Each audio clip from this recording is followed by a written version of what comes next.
I think it is clear to believe in the power of ideas. Fresh thinking of the Manhattan Institute.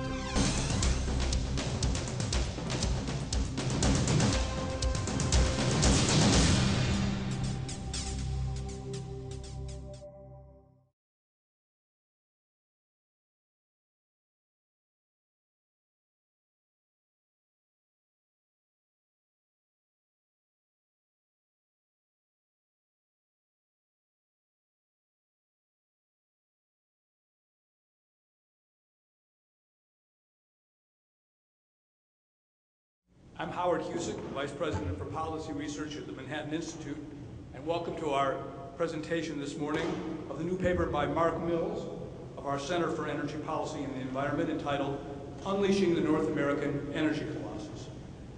First, if I might, a few short words about the Manhattan Institute for those who might not be familiar with us. We're a domestic policy think tank whose research is focused on a wide range of national issues, including healthcare, education, crime and policing, corporate governance, public pension and benefit issues, and our topic today, energy. Economic growth, fairly and efficiently facilitated rather than impeded by government, is a central theme of our work and of the paper that we'll discuss this morning. For more than a generation, when the topic of energy has come up, discussion has centered on issues associated with imports, dependence, cost, reliability. This morning, however, we seek to shift that focus, to be part of a movement that is shifting that focus, really, to one based on an appreciation of the implications for our economy and indeed for geopolitics of a new era of domestic energy abundance, such that the United States and our North American neighbors, Canada and Mexico, can combine to become an energy export powerhouse.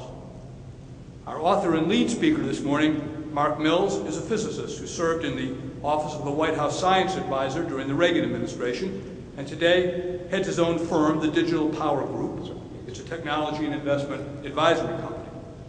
He's the co-author with Peter Huber of the 2005 book, The Bottomless Well, Why We Will Never Run Out of Energy, a prescient book, I might say, described by Bill Gates as, quote, the only book that really explains energy, its history, and what it will be like going forward.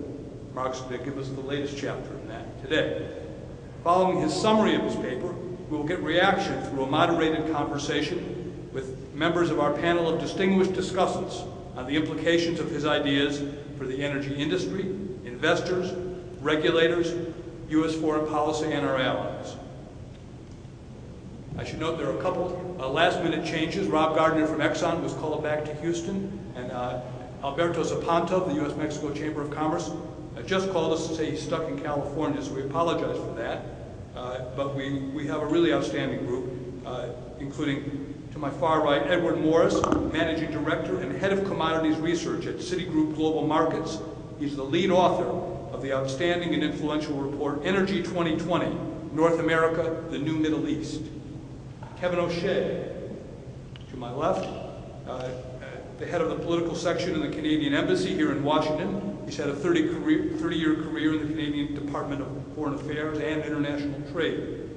To his left, former Missouri Senator James Talent, now a distinguished fellow with the Heritage Foundation, in a career both in the House and the Senate. Senator Talent served on both the Energy and the Armed Services Committees. And in the middle here, to my right, Jamie Webster, Senior Manager at PFC Energy, a global energy consulting firm specializing in clients in the oil and gas industries. Their full biographies are in your packets, and are joined also by, to my far left, Robert Bryce of the Manhattan Institute's own Center for Energy Policy and the Environment, and the author of Power Hungry, The Real Fuels of the Future.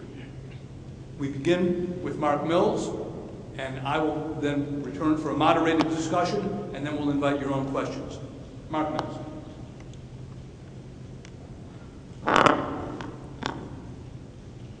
Thanks, Howard. And thank you all for coming this morning. I'll just spend a few minutes on painting the picture of the highlights of what was behind this report and what motivated it and what I think the implications are.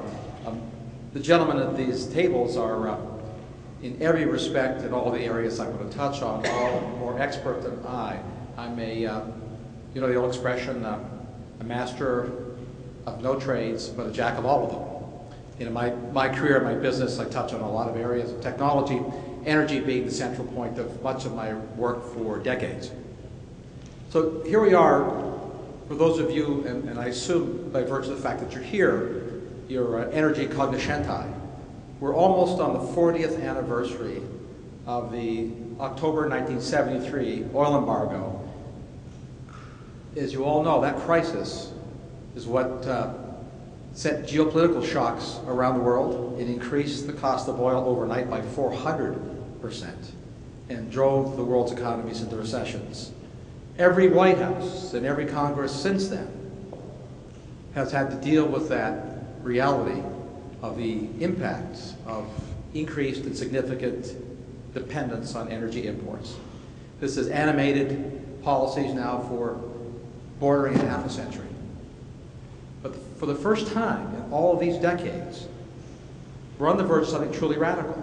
There's been a radical change in the landscape of the energy picture. I mean, everyone knows this, right? This is not like I'm telling you any news. It's been in the news. It's in the Washington Post this morning, top of the fold, about what's going on in the oil and gas industry in the United States. The United States has surprised a lot of people by becoming, in the recent few years, the world's fastest growing producer of oil and natural gas. Excuse me.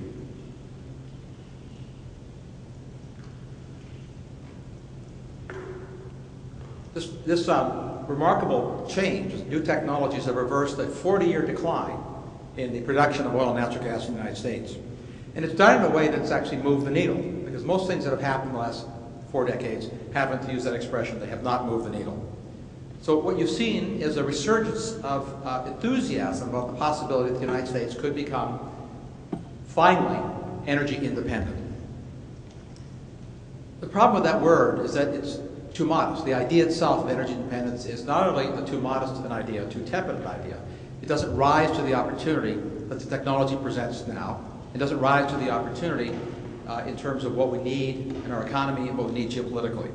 Imagine instead a future, as Howard said, in which North America, with its two neighbors, its allies, in a sort of NAFTA-like collaboration, went beyond the idea of energy independence, and instead we embraced as a target the goal to become the world's largest exporter of energy, the largest supplier on the margin to the world of energy. We have that potential. We have the potential to return to a status that we haven't enjoyed for half a century, which is to become an energy exporting nation. That policy would shift the Middle East off of the geopolitical center stage. It would send ripples from Riyadh to Russia. And it would have an enormous impact on our economy. Americans would be able to move from a position of spending billions defending energy supplies for the world to enjoying profits, revenues, tax receipts, and jobs from supplying energy to the world. It would generate trillions of dollars of net economic benefit to the United States. It would generate millions of dollars if we set in place a policy that resulted in North America becoming the world's largest and primary exporter of energy to world markets. I mean, this felicitous scenario is, it's in the realm of the possible. This is no longer, an idea like this 20 years ago or 30 years ago, or when Nixon gave his Project Independence speech in 1974, where he sought, as those of you who remember your history, to have U.S. independent by 1980. Those ideas, the idea of becoming an exporter again, would have seemed a little crazy. I mean, consider what's happened in the last 4 decades. Policymakers around the world have focused on trying to find ways to get alternatives to hydrocarbons, right? Looking for game-changing technologies. Well, the game did change, but it didn't exactly change in the way people expected. I mean, across North America, what we found is that technology has unleashed staggering quantities of hydrocarbon resources. This timing is actually, it could be more fortuitous, not just in terms of our own needs, but think about the titanic demographic forces in play around the world right now. Every credible forecast of any kind around the world looks at where we expect energy consumption to be over the next 2 decades, finds that the total appetite for energy over the next 20 years will increase by something like 40 to 50%. Doesn't sound like a lot, but to put that in context, this is the equivalent of adding to to the world's energy consumption, 2 United States of America's worth of energy demand. This is game-changing. And it should tell you something, because that would mean that anything that we do in the United States to moderate our consumption is essentially irrelevant, de minimis. We could cease to exist as a consumer of energy entirely, and we would still have to add another United States worth of energy supply to the world by 2030. The same forecasters acknowledge that to supply these fuels, somewhere between 60 and 80% of all that energy will come from hydrocarbons over the next 2 decades. It doesn't matter how enthusiastic one is for alternatives to hydrocarbons or how much they're subsidized. The realities of economics and the physics of energy essentially dictate that that future is what it is. The majority of all new energy that the world will consume will be in the form of hydrocarbons. I know that policymakers everywhere, from Spain to Japan, to Germany, to our own country, we spent decades, not just the past 3 or 4 years, but decades pursuing the chimera of a perfect alternative to hydrocarbons, that somehow this would revitalize our economy, might even create the latest fad, I would have to say, of green jobs. Well, obviously, as everyone knows, it hasn't panned out.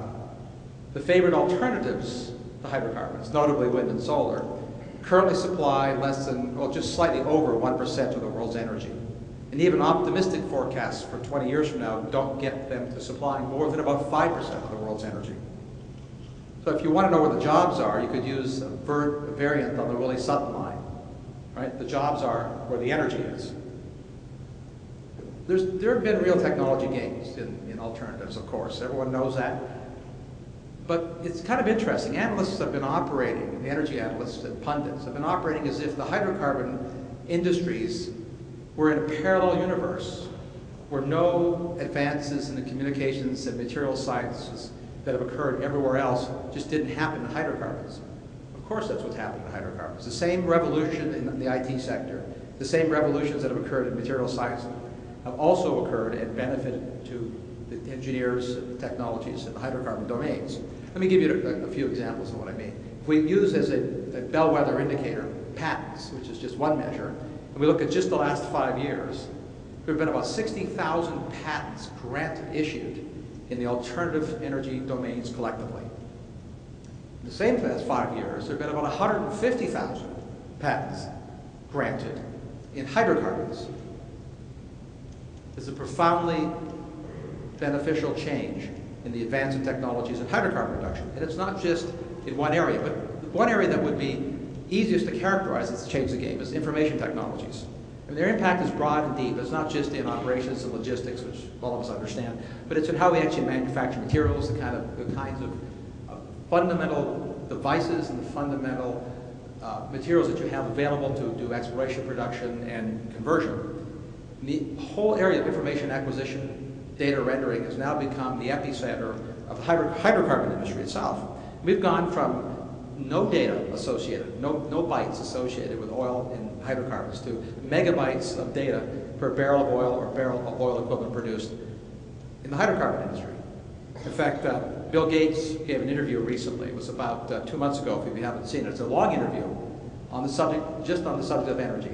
And in that, the interviewer asked Bill Gates what was different today compared to 20 or 30 years ago. What was the single difference?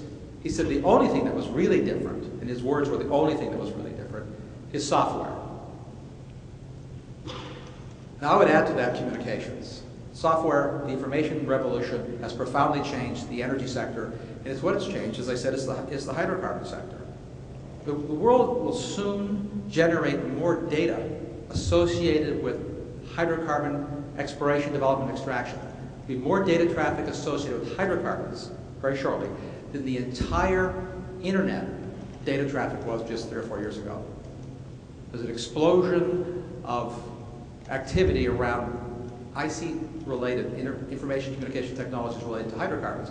In fact, it's kind of interesting if you go to a conference, an oil and gas or coal conference, it feels a bit like you're at the Consumer Electronics Show. All you hear is discussions about communication systems, bytes, storage data, rendering, graphics, imaging.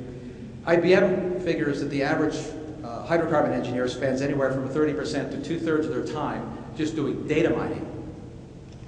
Now, one manifestation of this technology revolution is just one manifestation. It's something we call fracking. It's kind of interesting. I mean, just as an aside, you have to wonder how that technology would be viewed if instead of it being called fracking, it was called something like sensor-based smart steerable drilling. I mean, it doesn't exactly trip off the tongue, but that's exactly what it is. And if you look at what this kind of technology has done, as I said at the front page of the Washington Post today, talking about North Dakota, but look at states that have been favorable to hydrocarbon development, and largely on state land and private lands. What you find is job booms, state coffers bulging with tax receipts. As you all know, if you did, North Dakota recently toyed with the idea of eliminating the property tax on the backs of the hydrocarbon boom in their state. This is not just isolated to North Dakota, of course. The news has amply covered the fact that this kind of boom has occurred in Ohio, Louisiana, Texas, Pennsylvania, and Governor Cuomo looks like he's trying to unleash it in the state of New York, which would be quite remarkable. I mean, it's just, the numbers are staggering. Ohio alone looks like it's going to enjoy something like $20 billion in economic development, 200,000 new jobs by 2015 on the backs of this hydrocarbon development in their state. There's just a half dozen projects in the western states that are now being pushed through for approval. Just those half dozen projects alone will generate 100,000 plus jobs. And over the lifespan of those projects, something like $400 billion in economic benefits to those states. And stories like this are really quite remarkable. And they're the staple of what the news is covering throughout the country right now. But it somehow hasn't risen to the level of having impact quite yet in policy circles. I take hope in the fact there's some new studies that have been looking at what this really means if we push this and encouraged it and let it continue to happen nationally. There's probably 4 or 5 that are interesting. The most remarkable of the new studies, you'll hear more about shortly. Ed Morse, who's here, is championed and put together his group at Citi with arguably the most comprehensive, the most remarkable new analysis of what this all means for North America that I have seen in decades. In fact, he deserves credit, and I was happy to liberally steal data from Ed's team, not to re-plow the same fields to figure out what's possible, but to ask the question, if that's what's going on, without it being encouraged, if we've had this kind of economic largesse already happen, in an environment that is essentially, at best, neutral to hydrocarbons, arguably even hostile to hydrocarbons, what would happen if we actually encouraged this?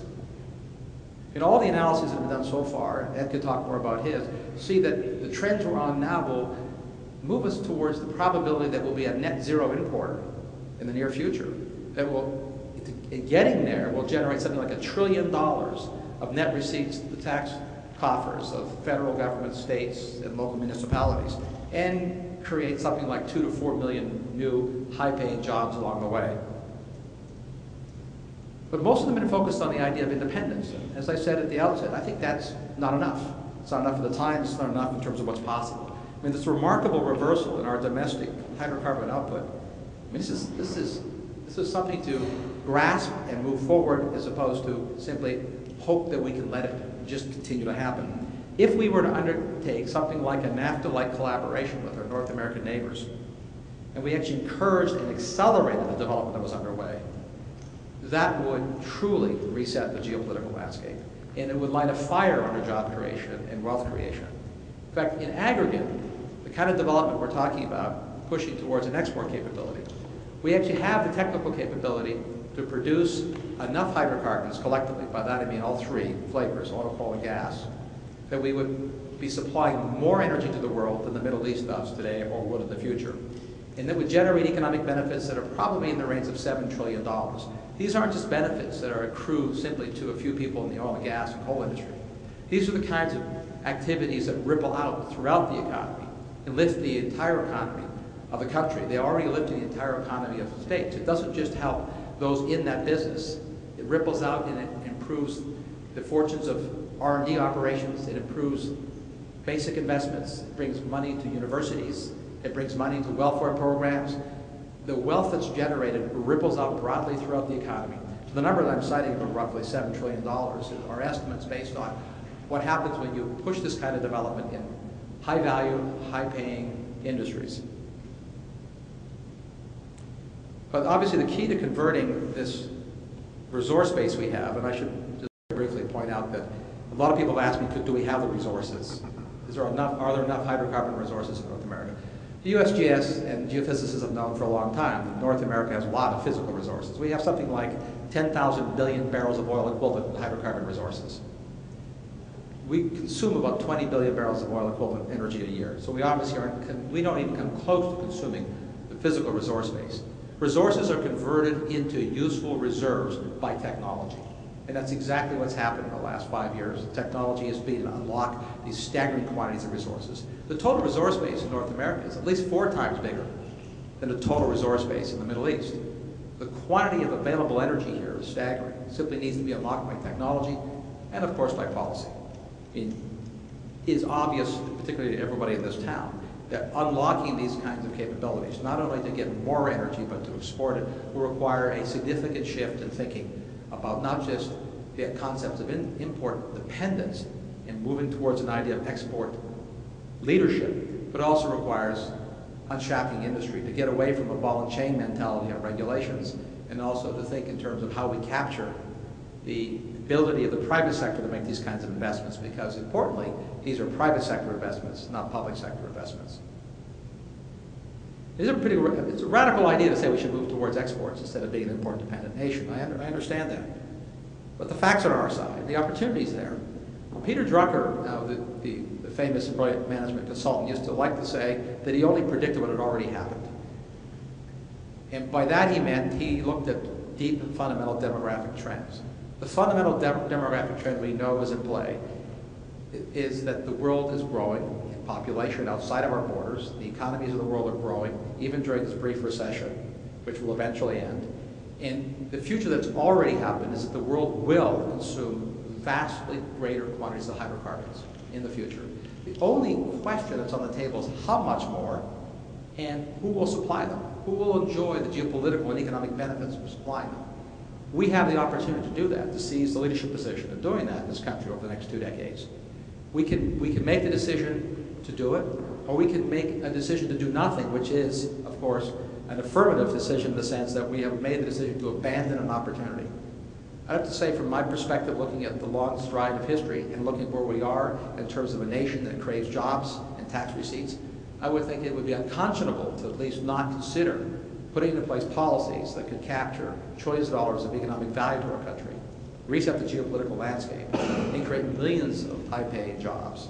So the whole purpose of this paper is not to say this is something that will happen, because whether it will happen or not will be dependent on political will, but that it could happen. And that's something we couldn't have said when this whole modern idea of an energy crisis started 40 years ago. Thank you.